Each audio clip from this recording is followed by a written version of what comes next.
warahmatullahi wabarakatuh. Halo teman-teman semua, selamat datang kembali di video pembelajaran dalam channel Lab Akuntansi bersama aku, Fathia Sarah Ramadan dari Divisi Edukasi. Nah, pada video kali ini kita akan membahas salah satu latihan soal yang mengacu pada buku Intermediate Accounting Kieso 4th Edition, yaitu pada chapter 4. Latihan soal E4.7 mengenai Statement of Comprehensive Income atau laporan laba rugi komprehensif. Yuk langsung aja kita mulai pembahasannya.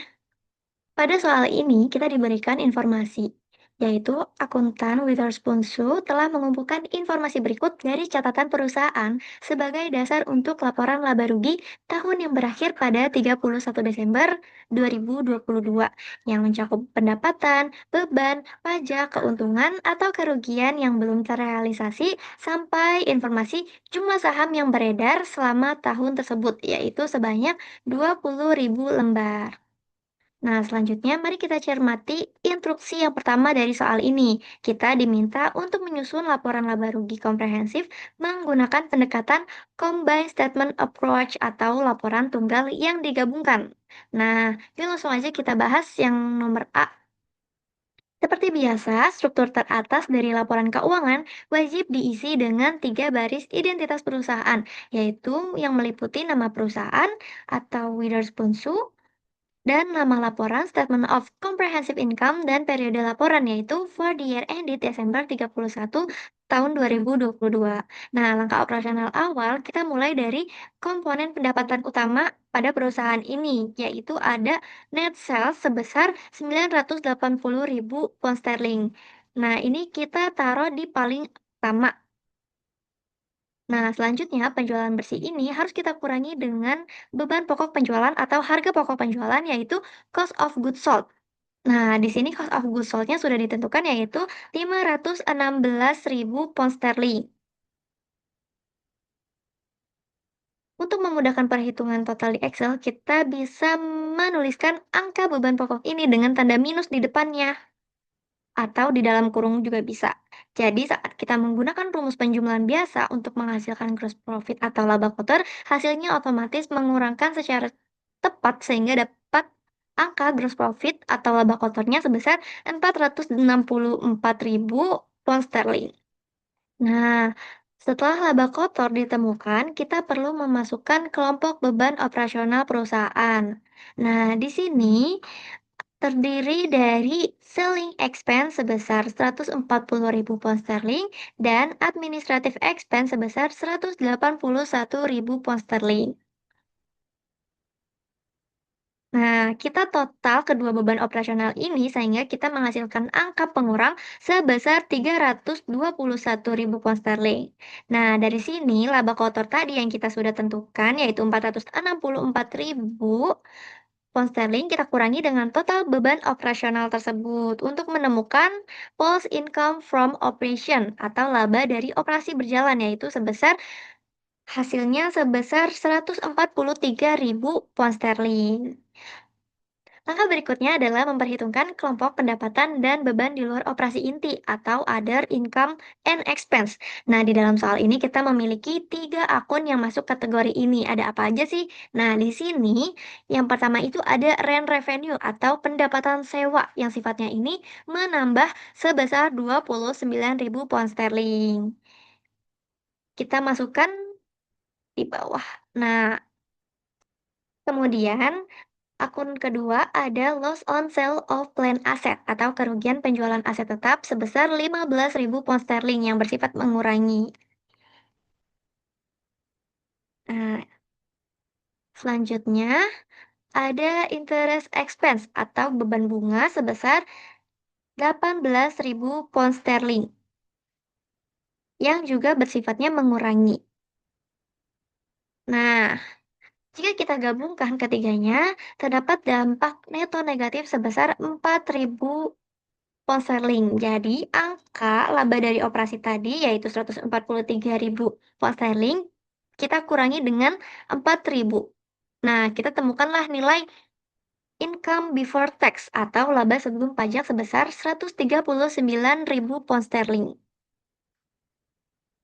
Selanjutnya, langkah berikutnya adalah mengurangkan beban pajak penghasilan perusahaan atau income tax yang sudah tertera di soal sebesar 30.600 pound sterling.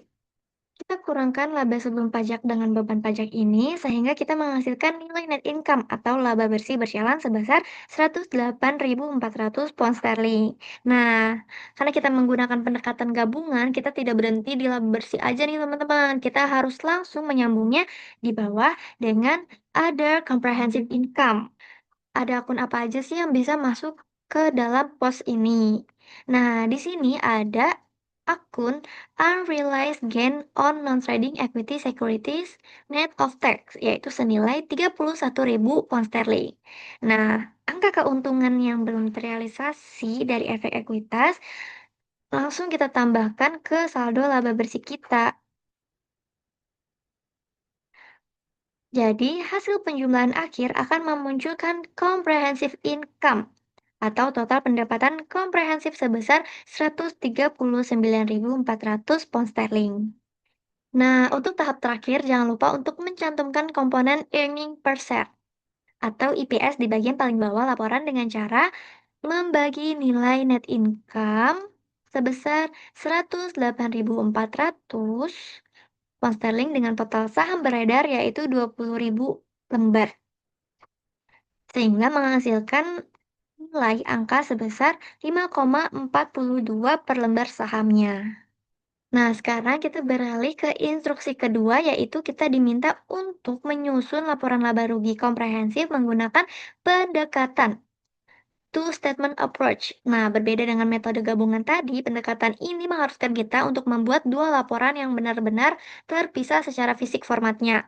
Laporan pertama murni hanya menyajikan income statement konvensional sampai menghasilkan laba bersih, sedangkan laporan kedua khusus menyajikan pergerakan dari laba bersih menuju total pendapatan komprehensif. Nah, mari kita lihat pengerjaan tabel laporan pertamanya terlebih dahulu. Kita beri judul baris identitas teratas berupa with response to, kemudian baris kedua kita namai income statement, dan baris ketiga periodenya tetap sama seperti tadi, yaitu for the year ended Desember 31 tahun 2022. Proses perhitungan untuk laporan pertama ini sebenarnya menjiplak persis langkah-langkah di bagian atas laporan gabungan tadi. Kita masukkan net sales sebesar 980.000 pound sterling, dikurangi cost of goods sold sebesar 516.000 pound sterling, hingga didapat gross profit 464.000 pound sterling, kemudian dikurangi dengan total beban operasional sebesar 321.000 pound sterling untuk memunculkan income from operation senilai 143.000 pound sterling. Lalu kita nettokan kembali dengan akun pendapatan sewa, kerugian aset, serta beban bunga tadi, sehingga hasilnya yaitu minus 4.000 untuk menghasilkan income before tax sebesar 139.000. Nah, terakhir setelah dikurangi beban income tax sebesar 30.600, kita akan mengakhiri laporan pertama ini tepat di baris net income, yaitu sebesar 108.400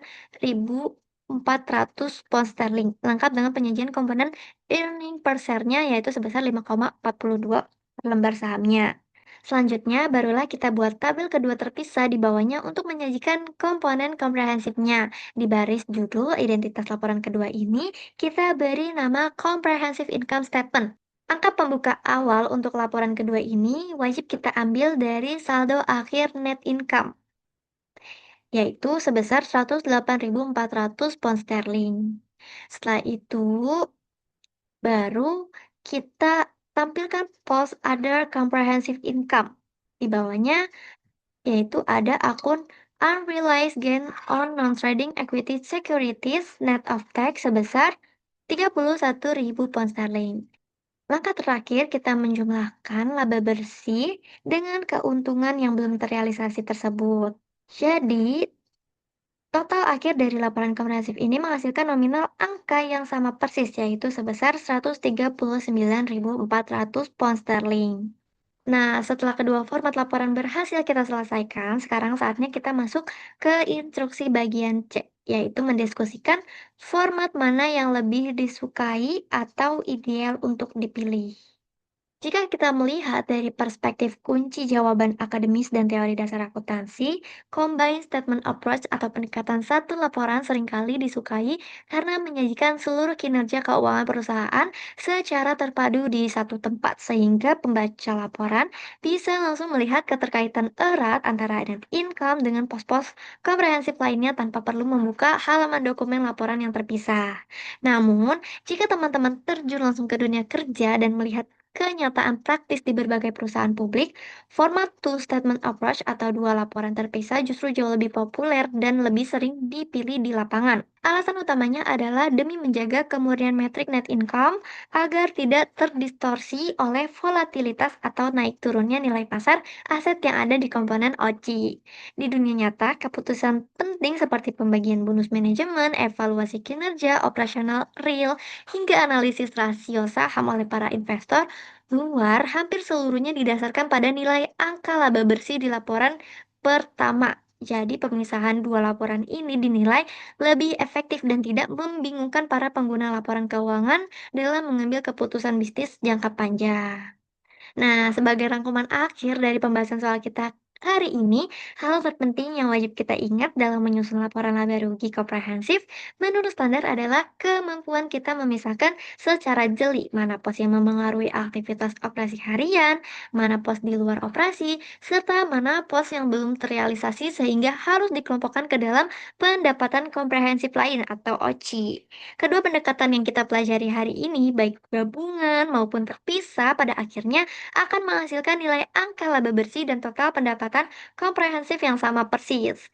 Nah, jadi itu tadi pembahasan lengkap mengenai latihan soal E4.7 kita hari ini teman-teman. Semoga penjelasan bertahap yang aku sampaikan bisa dengan mudah dipahami dan membantu teman-teman semua dalam mempersiapkan tugas atau ujian akuntansi keuangan di kampus nanti ya. Jadi, jika kalian merasa video pembelajaran ini bermanfaat, jangan ragu untuk klik tombol like, berikan komentar jika ada bagian langkah yang masih ingin kalian tanyakan, dan pastikan untuk klik tombol subscribe serta nyalakan lonceng notifikasinya agar tidak ketinggalan materi akuntansi menarik lainnya. Jangan lupa juga untuk membagikan video ini ke teman-teman kalian ya, agar kita bisa belajar bareng-bareng di sini. Terima kasih banyak atas perhatiannya. Kurang lebihnya mohon maaf. Aku Fatiatin pamit undur diri. Wassalamualaikum warahmatullahi wabarakatuh. Sampai jumpa di video berikutnya.